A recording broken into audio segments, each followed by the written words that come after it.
June of 2000 here, coming at you with a movie review of one of the most badass movies from the early 90s, and rest in peace his actor, Brandon Lee as the Crow from 1994. Of course, this was also based on the graphic comic novel by James O. Barr. And I know that people seem to see that dude is crazy and out of his mind talking about this book. But I definitely want to check out that book that he came out with about the Crow, because I seen it at Barnes and Noble and Amazon. But hopefully I'll pick it up from Amazon. But yeah, I definitely want to read it because I'm a huge fan of this first movie, and I am definitely going to review these sequels because I did get to see the sequels at like 2 weeks ago, and I do remember the sequels and in my mind because I got to see them three in a row. I know the sequel is City of Angels, third film is Salvation, and the fourth film is Wicked Prayers. But none of them are good as this one. This one's the best. And I know they're coming out with a remake with Bill Skarsgård as the Crow. It's clearly not a sequel because they're remaking the characters. Bill Skarsgård is going to play Eric Draven, the same character that Brandon Lee portrayed in this film. And yeah, and it's directed by Alex Proyas. If I'm pronouncing his last name right, Proyas. I know he directed Dark Skies, which is another good movie from New. That's a movie from New Line that he directed. That was pretty good. And this is a 101-minute movie, revenge, action-packed flick that kicks ass. But it's sad that this movie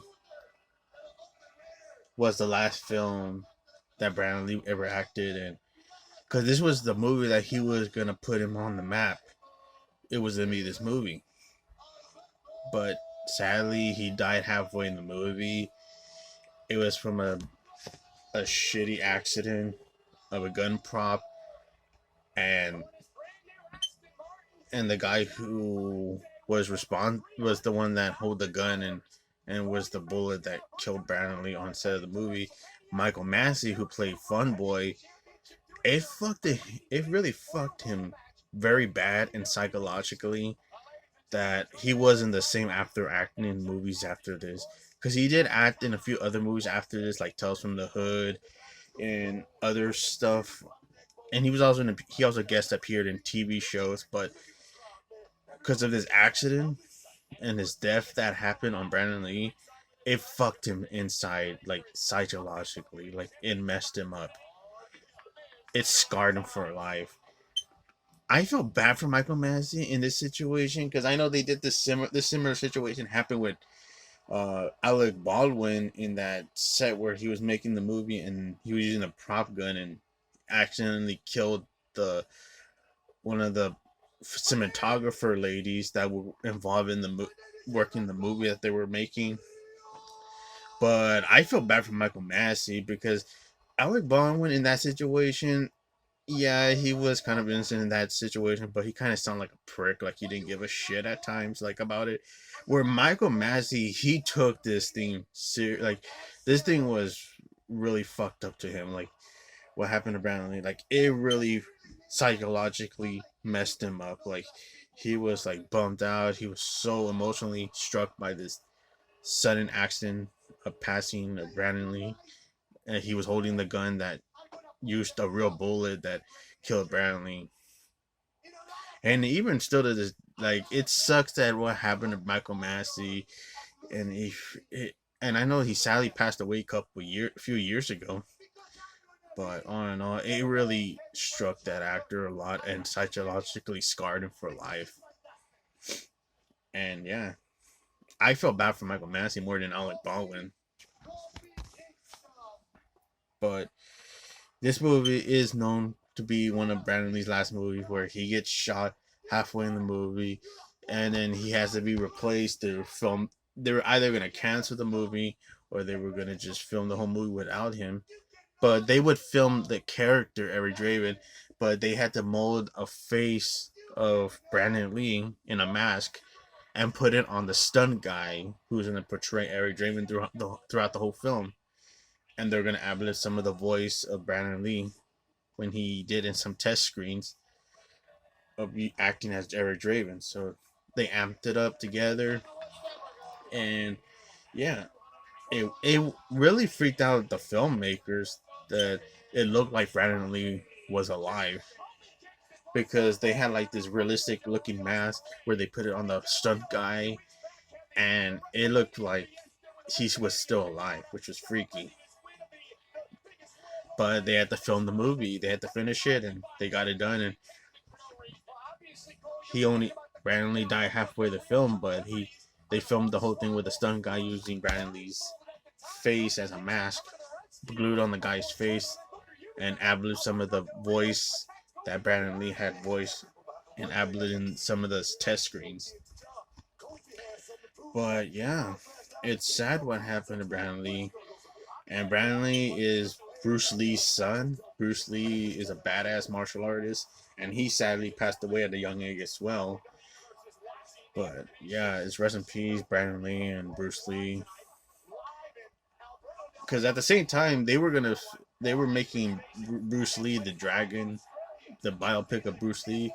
They were thinking of having Brandon Lee in that movie, but he declined to do The Crow, and The Crow was his last film. And that's why in that movie, it's also dedicated to Brandon Lee as well, because he died because they were filming those two movies at the same time. But yeah, this movie is known to be, it's also known to have a curse on it, like bad luck around it. And like there was cursed around Brandon Lee's death.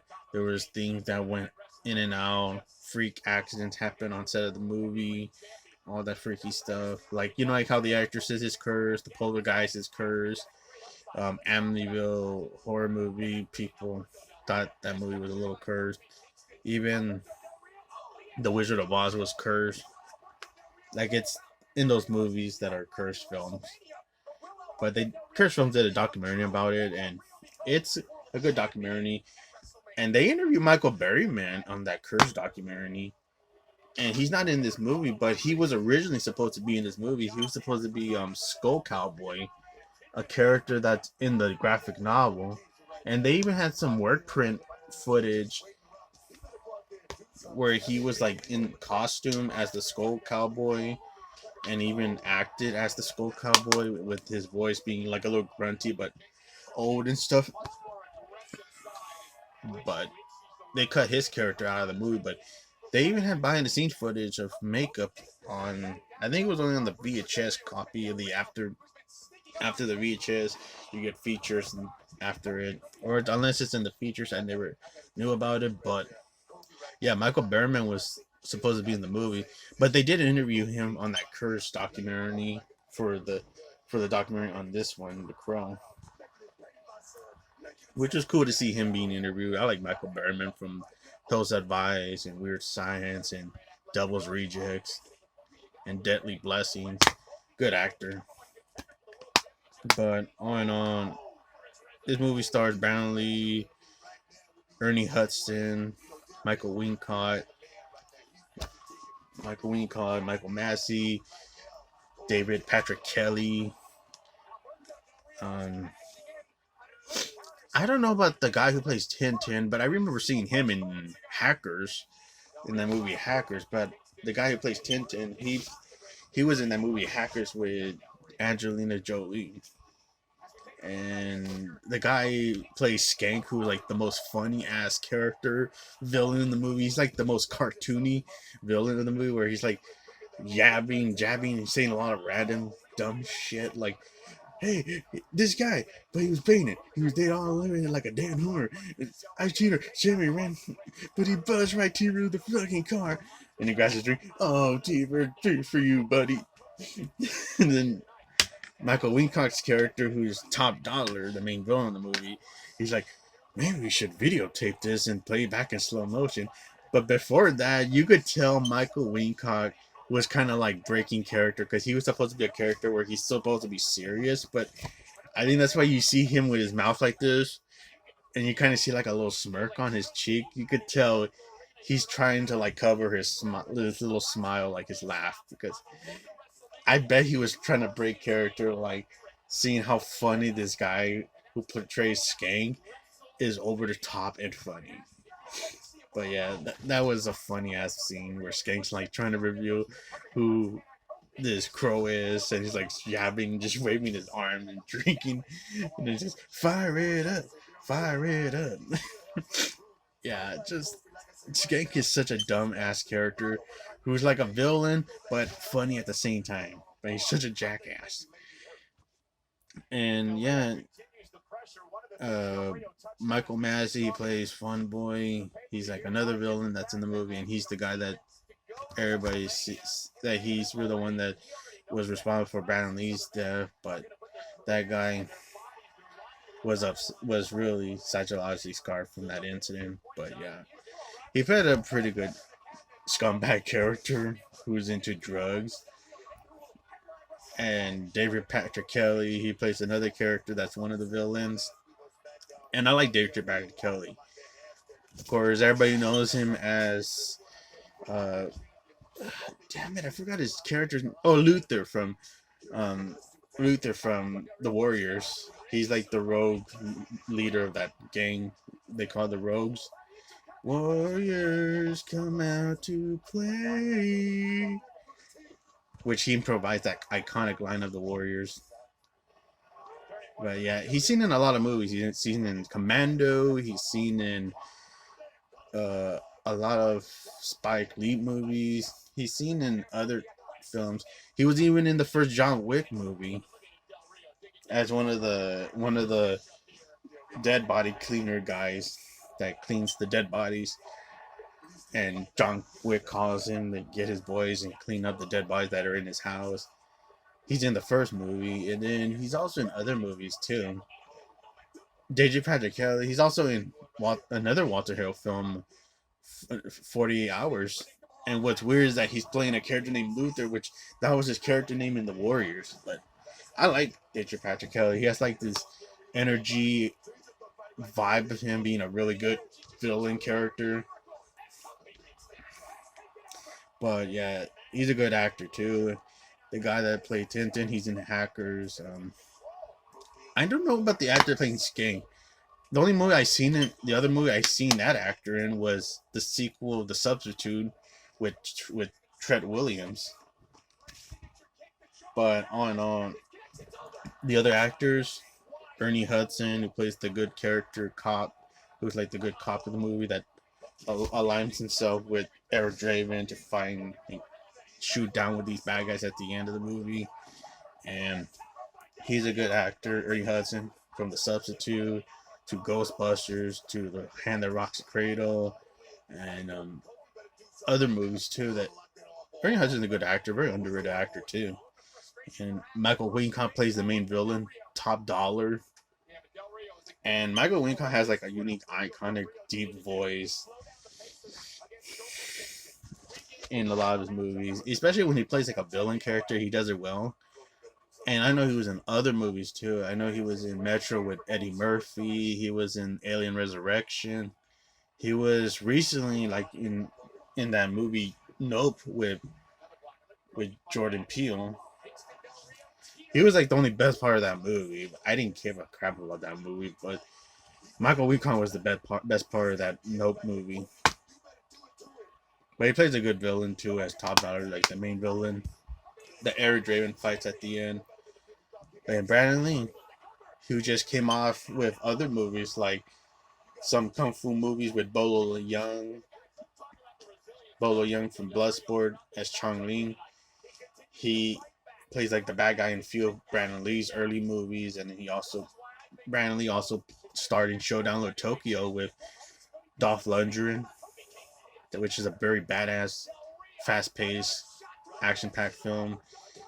And Brandon Lee also did Rapid Fire, which is directed by Halloween 4's director Dwight J. Little. Good film. But yeah, he stars as Eric Draven, where him and his girlfriend are murdered by this 4 villain gangs.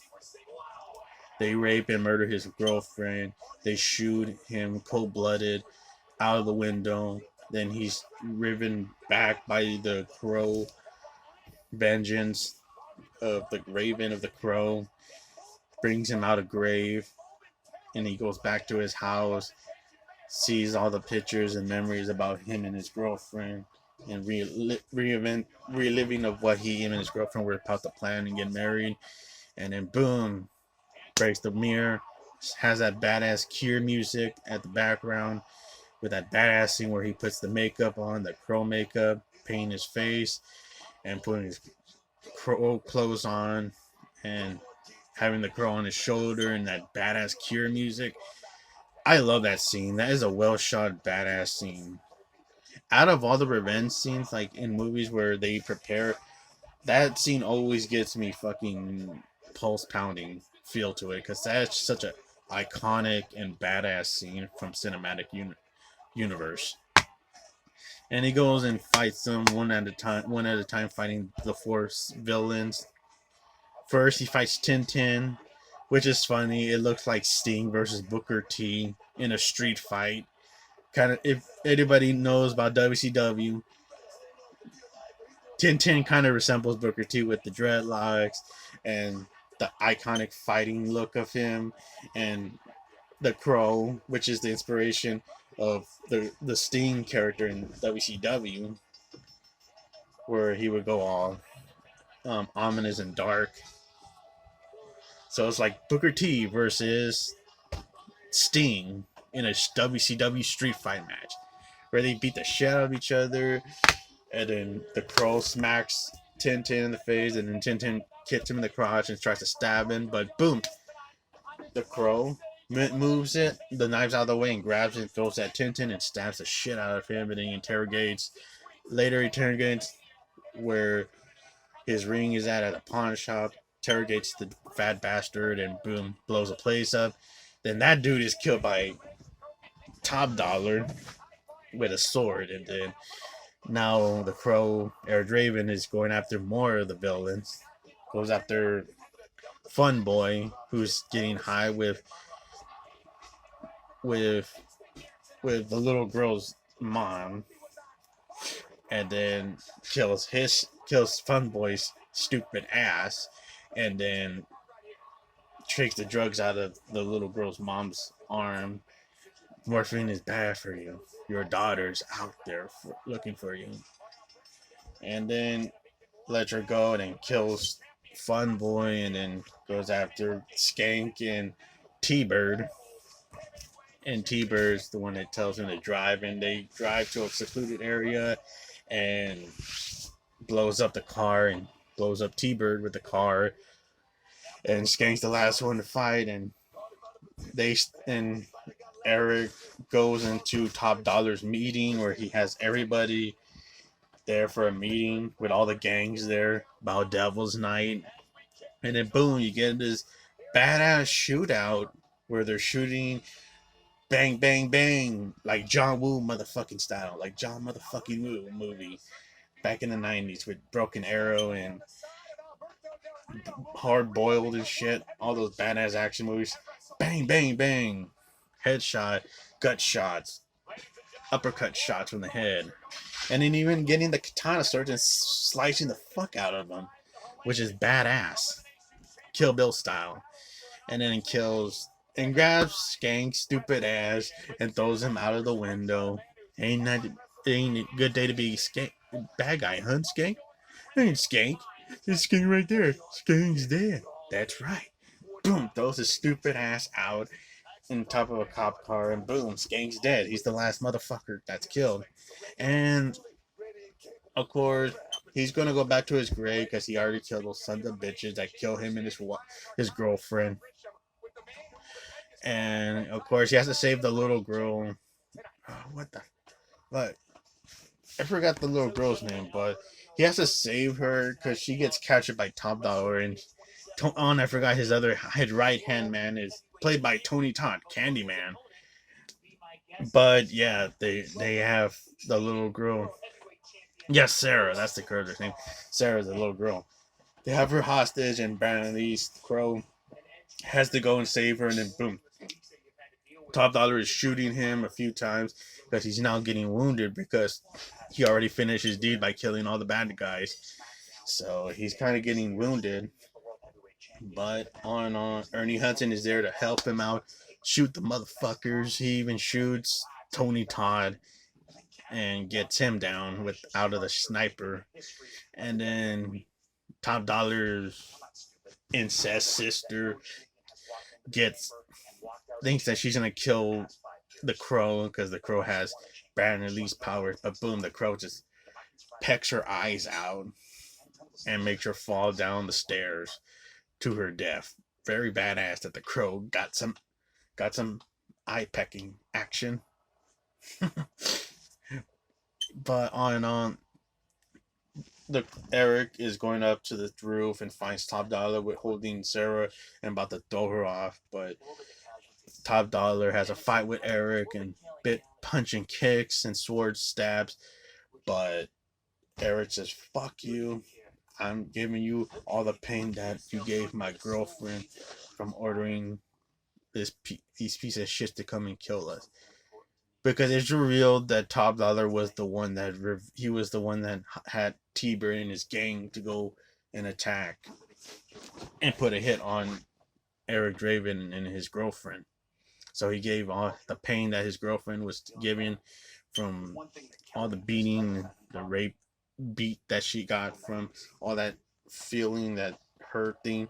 He gave it all to Top Dollar by touching his face and throwing his ass off the roof.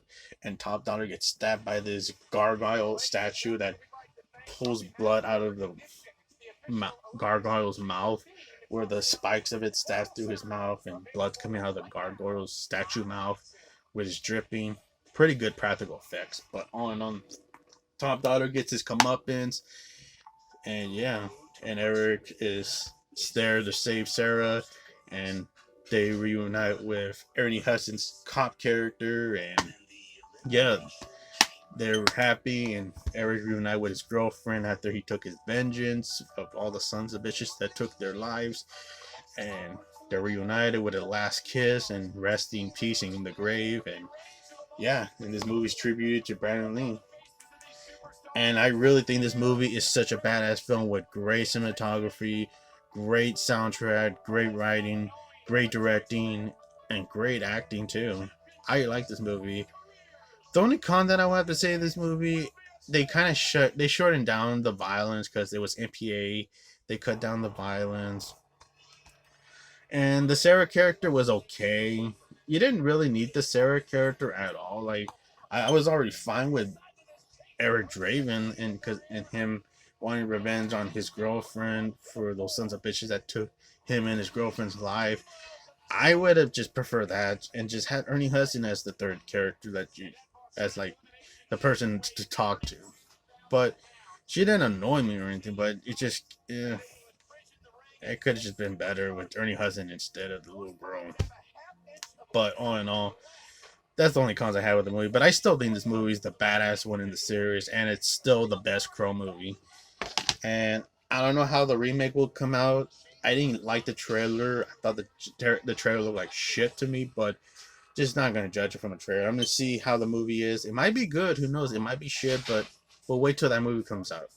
But yeah, that's my review of the 1994 thriller revenge action-packed flick, The Crow, with Brandon Lee. Rest in peace, Brandon Lee. Have a good day, everybody. See you. Bye bye.